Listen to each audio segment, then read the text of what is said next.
Hello, book lovers. Welcome to Authors Love Bookstores, presented by A Mighty Blaze. My name is Kimberly Hensle-Lowrance, and I'm your host today.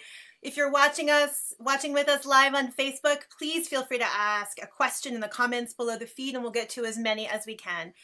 So today we are so lucky to have with us Carter Sickels, who is the author of The Prettiest Star. I just finished this book a couple of days ago, and it's one of those books that gets under your skin and you can't stop thinking about it. I keep wondering about the characters, what they're doing today, how they're reacting to the world as it is in the pandemic. That for me is high compliment. So this is a terrific book, and I'm so honored that Carter is here with us. Thank you, Carter. Thank you.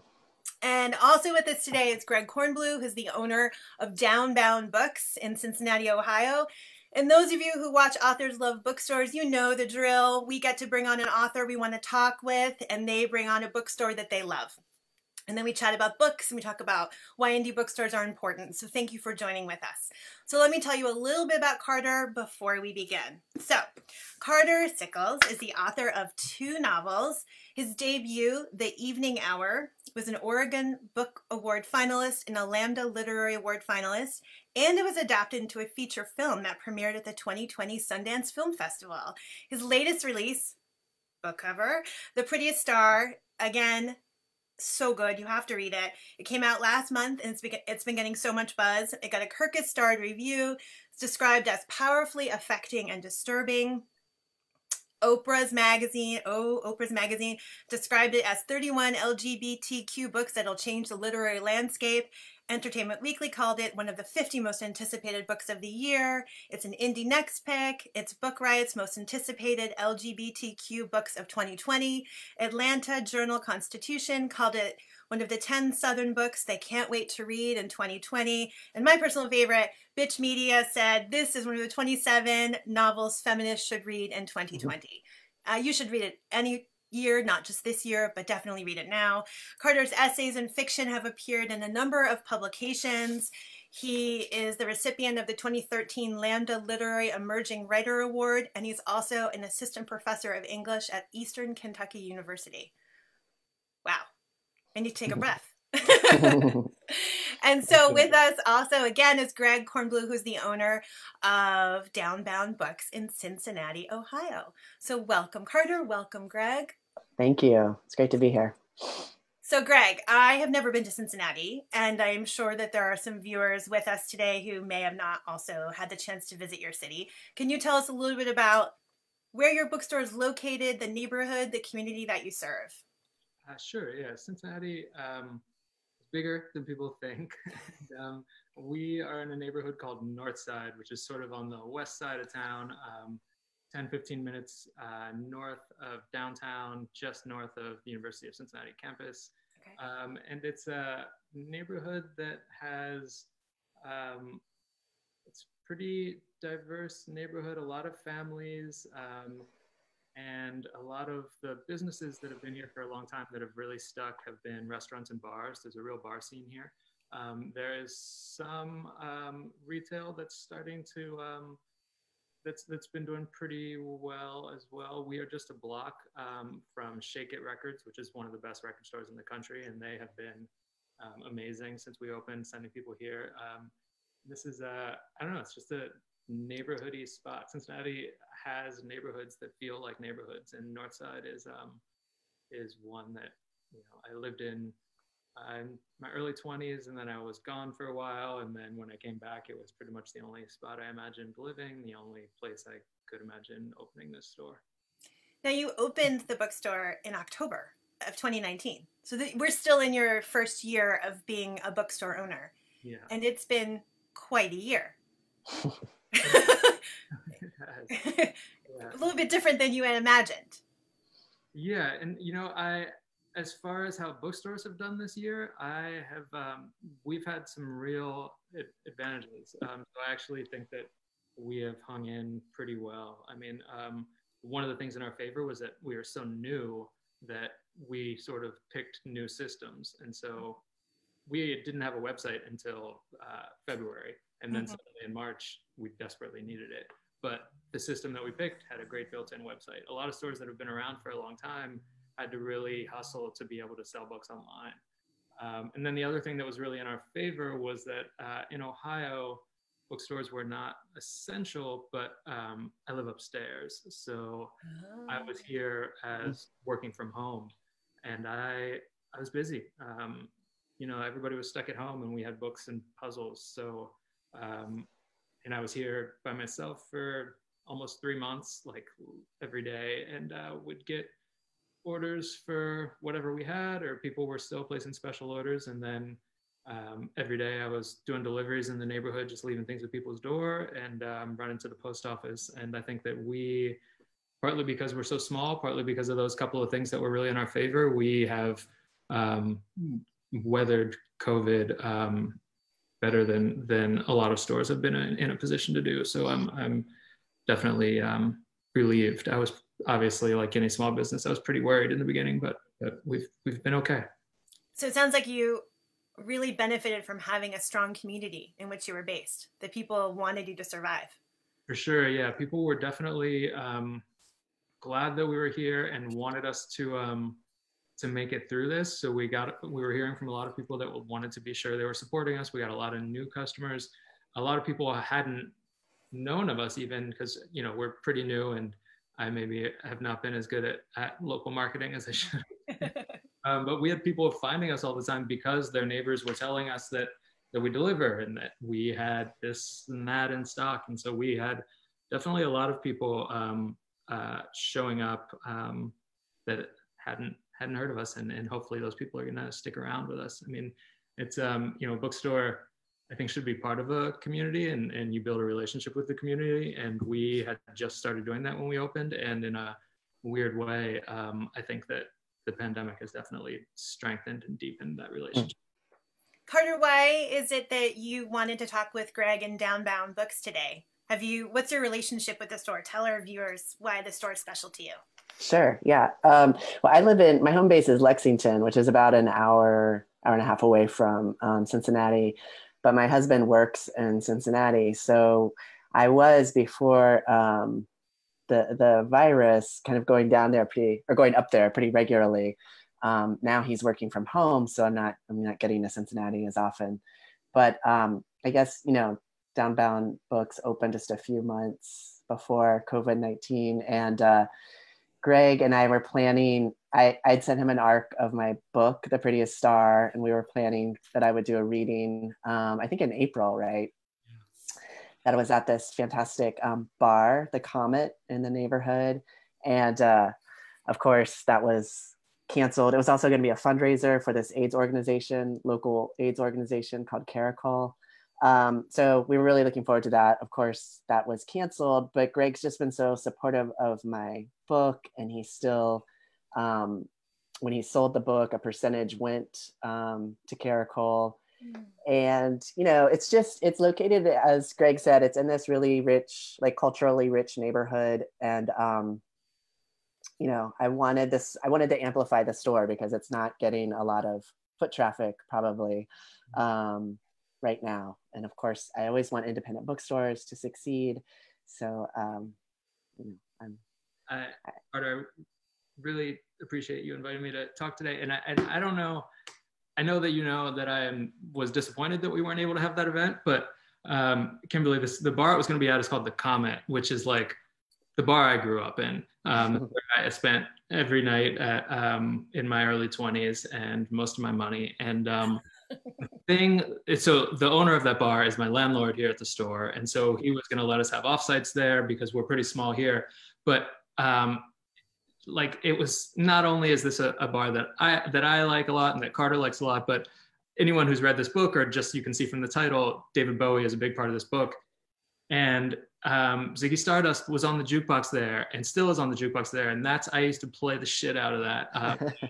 And so I already had this Bowie Comet connection. And then I finished reading the book in the Comet one night, and I was crying in my beer. And then I went home, and a couple hours later, I see that Carter has posted this picture of himself at the Comet that night. And it was just going to be our first offsite event. And I love this book, and it was going to be a really great night. And I was super bummed to miss out on it. Obviously, there have been many greater disappointments in the world these past few months. But if when I allow myself some personal sorrow, that's one of the things that I was saddest about. Well, you'll have to do it when the paperback comes out. Right. We will. Right? Yeah, that'd be great. We still sold a lot of copies of the book, raised a bunch of money for Caracal all of April. Every copy that we sold, we donated some, pretty much all of the profits from the book. And, you know, Glennon Doyle's Untamed has been like keeping bookstores open this spring. And True. in April, we sold as many copies of Carter's book as we did of Untamed, which was amazing. Wow. Wow. That's awesome. Thank you. One of the things that's on your website that I thought was really interesting, Greg, is you said that at Downbound Books, quote, "We try to present books, ideas, and authors that aren't always so easy to discover elsewhere." Can you share with our viewers how that manifests in your store? Do you profile different authors or local authors? We'd love to hear from you. Who is someone that you feel is overlooked right now and you want people to be reading? Well, I mean, mainly it's just our space is so small. I mean, we've got just over 500 square feet of selling space. And so we have to be pretty careful about what we choose to have in here. And I didn't really see any reason to stock books that people could get everywhere. So we've got a lot of popular books. I mean, we want to have what people are looking for. But if you can get it at Target or the grocery store, you don't need to get it from us. And that's not, you know, I don't say that in judgment of those books. It's just we thought, what can be the role that we have? And so one of the things that I think we have that a lot of stores our size wouldn't stock is that, you know, my background is in university press publishing, and we stock a bunch of stuff from university presses, which I am proud of, and I'm glad that people find it here. We have a lot of political books, definitely a lefty slant in here.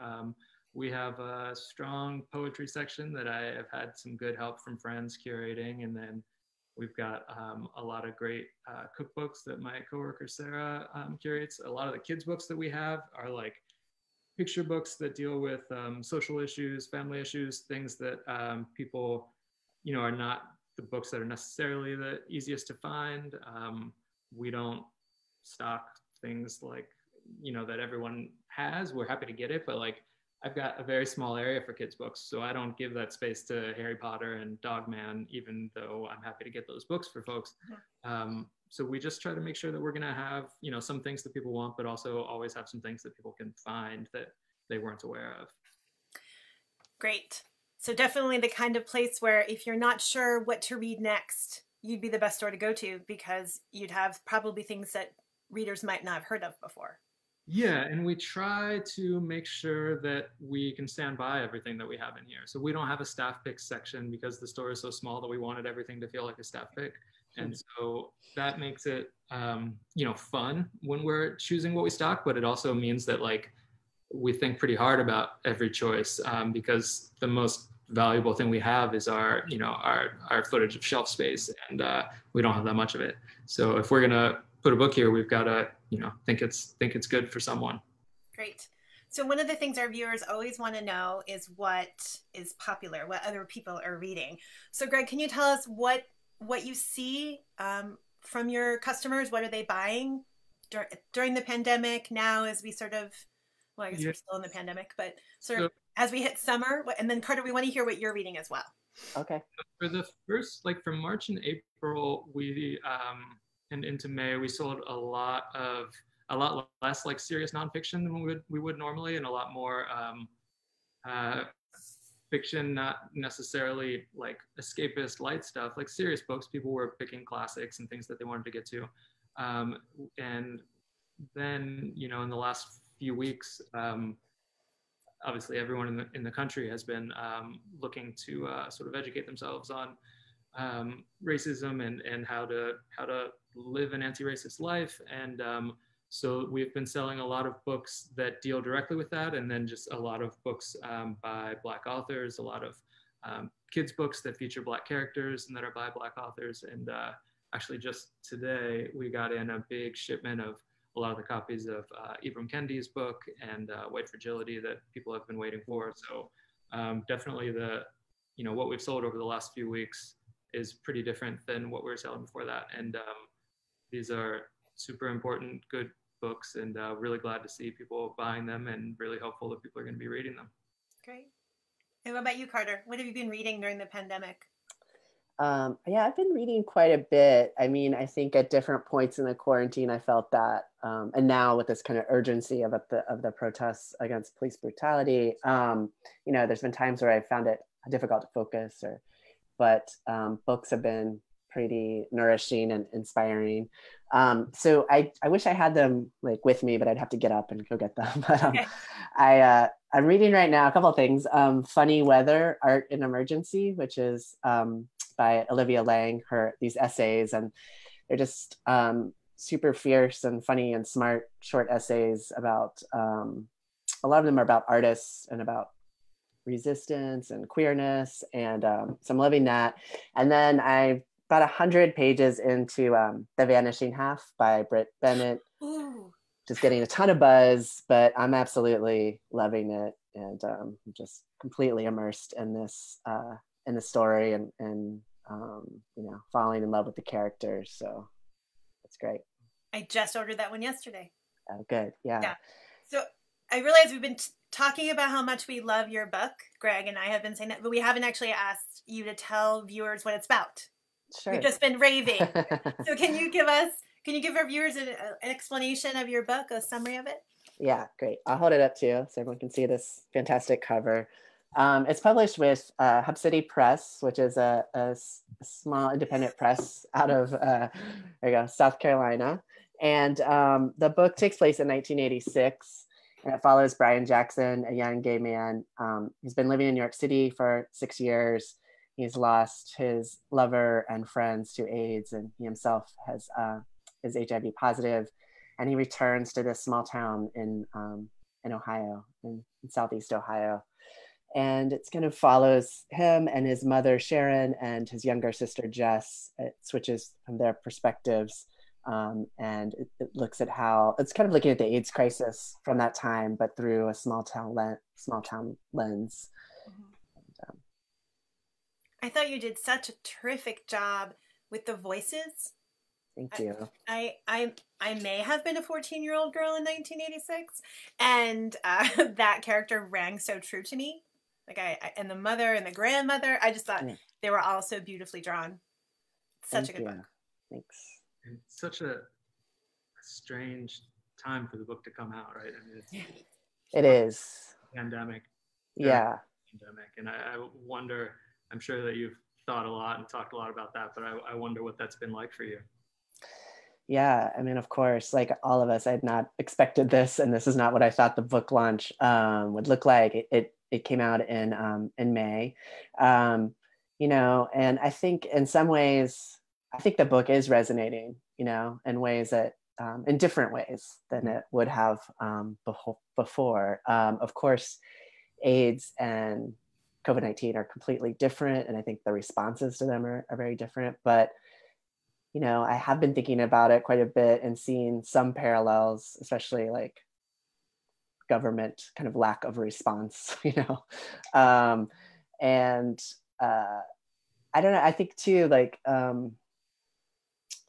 thinking about what we need to do in terms of showing each other compassion and care, and how we need to resist, and I'm turning a lot to like the AIDS activists right now, and feeling kind of empowered by what they did in the 80s and 90s, and seeing that play out in a different way with the protests now against police brutality. So yeah, it has been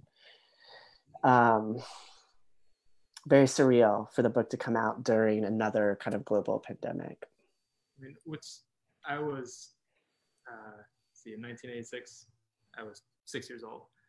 So, it was reading your book, I just got this understanding of how political so much of the response was to the pandemic, and then to the AIDS crisis, and then living through this pandemic and seeing every day how political it all is, and then just thinking about the different ways that society and government motivated themselves. It definitely changes the experience of thinking about your book when we are living through another health crisis, public health crisis that is mobilizing a different response, but still a very, very imperfect and response that has leaves an awful lot to be desired every single day.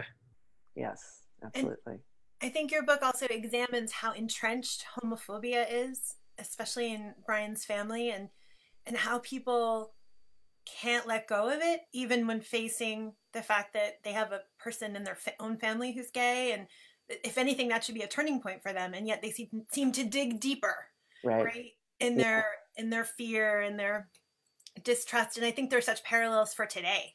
When we talk about Black Lives Matter and all these other issues, the book offers a way to kind of to see that commitment to this point of view that's so divisive and angry. And maybe that's a lens people can use to learn. And I just felt like there was some great, it was such a good read, such an important read now. Thank you. Yeah, I mean, I wanted to examine that kind of familial homophobia and the complex kind of layers of that, because I think so often we see either families 100% supportive or that they've disowned their child. And I think a lot of queer people have to navigate something that's a little bit more complicated and moves in different directions, where sometimes you feel supported and often you feel neglected or stigmatized. We've been getting some questions from our viewers. So this is a high priority question for Carter. Okay. And what books influenced you as a writer? And I guess the viewer was thinking of Paul Monet's book, Becoming a Man. Was that an example? That was, so for the research for the book, I did read Paul Monet's memoirs, and that was certainly an influence. You know, I read some of the sort of more historical works about AIDS, like And the Band Plays On, you know, was an important book. The book, because it takes place in this very rural area, one influence on me and that I turned to quite a bit was called My Own Country, which is a book by Abraham Verghese. And it's about his time in, I think in actually 86, 87 in East Tennessee. And he was an Indian American infectious disease doctor who was doing his sort of residency in Eastern Tennessee. And so he was there when AIDS was coming into like rural areas of the country, and people really were not equipped to deal with it or to talk about it in this kind of social and cultural way as well. So those were a few. I also turned to a lot of documentaries. We Were Here is a fantastic documentary about San Francisco during the AIDS crisis. There's a documentary called Silver Lake, where two men documented their experiences kind of dying of AIDS in the 90s. So yeah, I read and watched and looked at photographs and kind of immersed myself in the research part of it as I was writing the book, you know, which took about 4.5 years. 4.5 years to research and write. Yeah, about 4.5, 5 maybe. Another question for you from one of our viewers is, has your family read your book, and what did they think of it? Unknown. I've had an aunt and uncle who are very supportive, and they have read it, or I think they're in the midst of reading it, and very positive and supportive, but I'm not sure about some of my other family members or immediate family, so I guess I will find that out. Greg, a question for you. What is the role of an independent bookstore in responding to the cultural movements like the one we're seeing right now, like the ones we're seeing right now? What do you think? What do you think your role is? That's a good question. I mean, it's a lot of the books that people have been, trying hard to get access to are books that we had in stock and always have in stock. And it's made me think, a little bit about being more proactive with pushing books that we know are good books, sort of like before. It's very hard to think about how this would happen, but it's almost sometimes like I've been having this impulse that's like, trust your booksellers, and read about important issues before they, you know, not that reading a book is going to head certain things off, but yeah, I don't know. The role of the bookstore is to get people what they're looking for and help them find books that they can build on from that. I mean, some of the books that I'm thinking about a lot lately are books that are not the ones that are like sort of the 3 or 4 that everyone is looking for that you haven't been able to get, but some that sort of build on those or go in different directions. Like one that I just have been thinking about almost every day, actually, I had grabbed is Christina Sharp, In the Wake, on Blackness and Being, which is just like a brilliant, beautiful book about sort of in the wake, this metaphor of sort of like being in the wake of the slave ship, but then also Blackness as sort of being always in presence of death and sort of that sense of wake. And there are just a lot of books that you can go sort of pretty, you know, in ways that are not what you were looking for maybe, or sort of to experience things, think about things differently than you may have. And so this is a book that I think goes great with a lot of the books that people are looking for, but I think of it as it's got some similarity to Claudia Rankine's Citizen, which I know a lot of people have read, in sort of the collage way that it's put together and the way that sort of scenes and texts are brought together. This one's a more theoretical one, but yeah, I think one of the things a bookstore can do is like have what you're looking for, but then also have where you go next and help people sort of think about building on what they're learning, and to be a resource and meet people sort of where they are and help them get where we all need to get, I guess. It can be the kind of place where if you know what you want, you can get it at a bookstore. And if you're open to discovery. Yeah. A place to learn. Yeah. I mean, it's a hard thing, you know. It's like books. I've definitely been thinking also a lot about the limitations of books and the limits of what we can do with these. I mean, this is the business that I'm in. It's the world that I'm in. So it's sort of the immediate response that we have is, oh, there's a book for that. But all of these books are like, they're important to read, but then they're more important to live. And like, so I do think of sort of the limitations sometimes of how the sort of turn to books. You know, I don't know, it's reading them is important, but with books about police brutality and the over policing of our societies and racism, I mean, reading them is part of it, but you got to work. Right. It's the start. The start, yeah. Not the answer completely, yeah. Carter, another question for you. I think I know the answer, but I'll let you answer it. How did you come up with the title for your book? Yeah, so The Prettiest Star is a David Bowie song title, and I have to give credit to my husband for that one. I was thinking of Brian. I'm terrible with titles. I had a few working titles on the book, and a couple of years into it, I kind of leaned into Bowie and was thinking, oh yes, a song title would be great. So I was just making a list, and my partner, I didn't know The Prettiest Star, that song, that well. And so, yeah, it just sort of clicked. I think it's such a beautiful song and a beautiful title, and it fit with what I think I'm trying to express in the book, you know, that this kind of ephemeral, beautiful, no, go ahead. No, go ahead, please. Well, just that Brian's here and he is a sort of beautiful human, and but he's also, it's sort of ephemeral. I mean, he's here and then he's gone, and his family has to you know, reconcile or not reconcile that. When you write a book and you reference a public figure like Bowie and his work as extensively as you do you need to get permission from the estate of in this case, the estate of the author? For the titles, you don't. For song lyrics, yes. So I had a lot of lyrics in the book that I cut out because I had no money to my publishers to have money. Oh, that's something for viewers who don't know. You have to buy permission. You have to buy, and it's very, very expensive. So even if you're just quoting like one line or two lines, you know, it could be like $500 or more. Yeah. So I cut all the lyrics, but I kept the titles because those are free use. So we're nearing the end of our time. So I just want to go back to Greg. Your store is open for online orders, Yeah. for neighborhood deliveries, if you're in your neighborhood in Cincinnati, the north side. Yeah. Okay. Yeah. We've got curbside pickup. And curbside pickup. Yeah. Fabulous.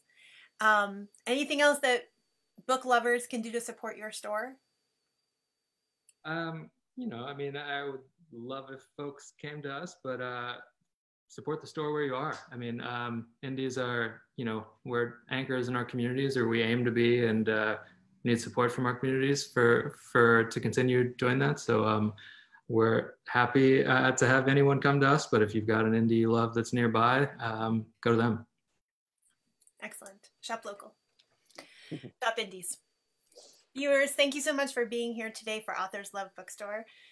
Thank you, Greg. Thank you, Carter. To learn more about Downbound Books, go to downboundbooks.com. To learn more about Carter, go to cartersickels.com and check out his latest book, The Prettiest Star.